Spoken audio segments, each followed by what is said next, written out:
এবারে নিয়ে যাওয়ার পালা। ১-১.৫ মাস আগে রেখে গিয়েছিলাম। আগের ব্লগে দেখেছেন আপনারা। কণিকার অপারেশন হয়ে গেছে। এখন অনেকটা সুস্থ। আর এসেছি যেহেতু পুজো শুরু হয়ে গেছে তো, আর ওরাও এখানে থাকতে চাইছে না। ছটফট করছে বাড়িতে যাওয়ার জন্য। ধীমান একদম রেডি-সেডি হয়ে আমার সঙ্গে কোলে ঘুরছে। ওর দিদা আর মা রেডি হচ্ছে। তিথি, রিমি সব রেডি।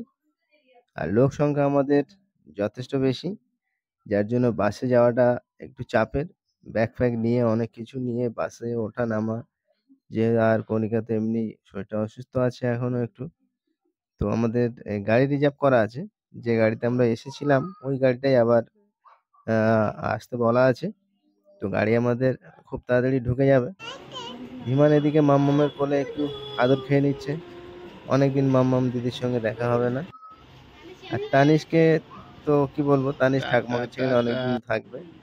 ওই জন্য একটু কষ্ট হচ্ছে ওর ঠাকুমাকে ছাড়তে। আমাদের একটু টাটা করে দিচ্ছে। তো আমরা এবার চলে যাব গাড়িতে। শেয়ার লাগো ওইদিকে শেয়ার লাগো। আর ডগিটা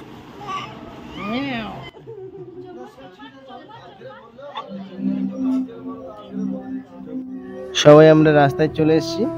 ধীমান ও দাদুর কোলে একটু উঠেছে। আর এই আমাদের গাড়ি। গাড়ি এক্ষুনি ছেড়ে দেবে। অনেকদিন ছিল এখানে। ধীমানের উপরে অনেকটা মায়া বসে গেছে তো। আর এই হচ্ছে আমাদের এক চাচি। চাচি প্রায় এখানে আসতো কণিকার এই বাপের বাড়িতে। যার জন্য ও লোকও একটু মিস করবে এবার থেকে।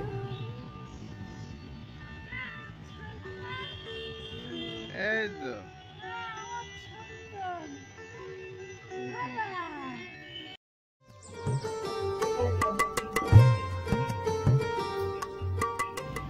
তো আমরা একটু আগেই গাড়ি ছেড়ে চলে এসেছি।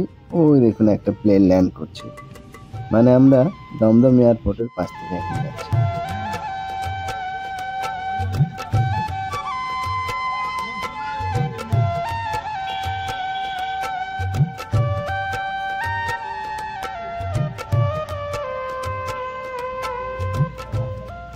যেহেতু দুর্গাপূজার সময়, তাই রাস্তাঘাট দিনের বেলা একটু ফাঁকা।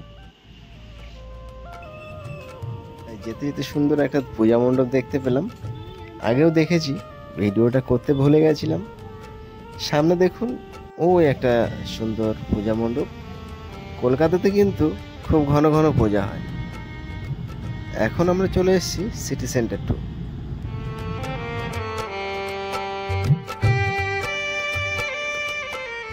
আমাদের গাড়ি এখন প্রবেশ করছে নিউ টাউনের ভিতরে।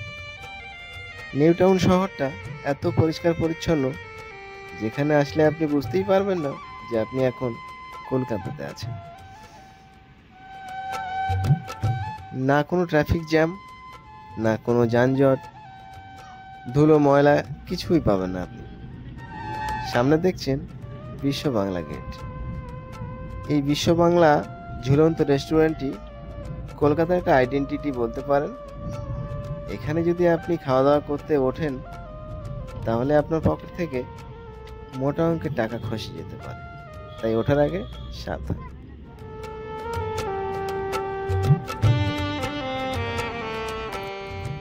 এই রাস্তাটা দিয়ে যখনই যাই তখনই মনে হয় কোনো বিদেশের একটা রাস্তা দিয়ে যাচ্ছি। তবে অটোগুলো দেখলেই বোঝা যায় না কলকাতাতেই আছি। বিদেশের রাস্তায় তো আর অটো দেখা যায় না। যাই হোক, খুব পরিষ্কার পরিচ্ছন্ন এবং যানজটবিহীন রাস্তায় যেতে খুব ভালো লাগে। কবে আমরা দেখতে পাবো কলকাতায় সব এলাকায় এরকম রাস্তা? এইসব উঁচু উঁচু বিল্ডিংগুলো আর এই যে রাস্তার দুপাশে গাছ, এগুলো দেখলে বোঝাই যায় না যে এখন কলকাতার একটা শহরে আছি আমরা। আমরা আশা করব কলকাতাবাসী বা রাজ্যবাসী হিসেবে সব জায়গায় সব এলাকায় এরকম পরিষ্কার পরিচ্ছন্ন রাস্তা হোক, যানজটবিহীন। তো আজকে ভিডিওটা আর বেশি বড় করব না। একই ভিডিও বেশ কয়েকদিন আগেও একটা দিয়েছিলাম। আজকে ভিডিওটা ভালো লাগলে অবশ্যই লাইক করবেন। তো সবাইকে শারদীয়ার অনেক শুভেচ্ছা, অভিনন্দন। সবাই ভালো থাকবেন। ধন্যবাদ।